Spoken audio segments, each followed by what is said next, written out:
Donald Trump, the self-declared champion of truth, has graced us with another headline. This time, he's pointing fingers at Barack Obama, accusing him of treason and rigging elections. Because when things go south, what better strategy than to blame your predecessor? He says it's the biggest scandal in American history. Bold claim from the man whose tweets were once considered national emergencies. Of course, Obama's team didn't take the bait. They called the allegations ridiculous and a weak attempt at distraction. Translation: not worth dignifying. But Trump's not backing down.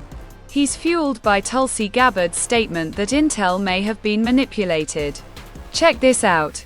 All right, President Donald Trump is accusing former President Barack Obama of treason, and now the former president is firing back. It all stems from an investigation into Russia's role in the 2016 election.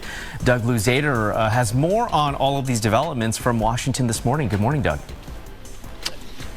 Good morning. President Trump has never shied away from calling out his predecessors, but even by those standards, these latest accusations are jarring. This was treason.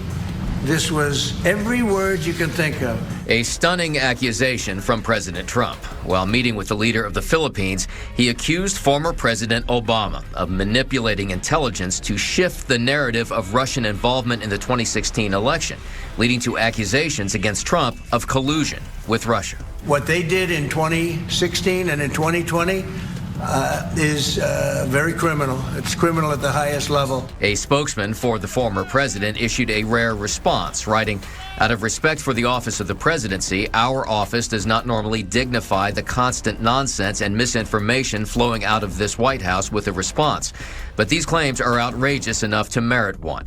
These bizarre allegations are ridiculous and a weak attempt at distraction." It's the art of deflection coming from former President Obama. Director of National Intelligence Tulsi Gabbard released documents that she says make the case, but Democrats in Congress point out that bipartisan investigations back up the claims of Russian meddling. When he says something like that, it should be universally condemned. Imagine how Trump would react if someone said it about him. He'd go nuts. Last night, Trump urged fellow Republicans to follow his lead. And you should mention that every time they give you a question that's not appropriate.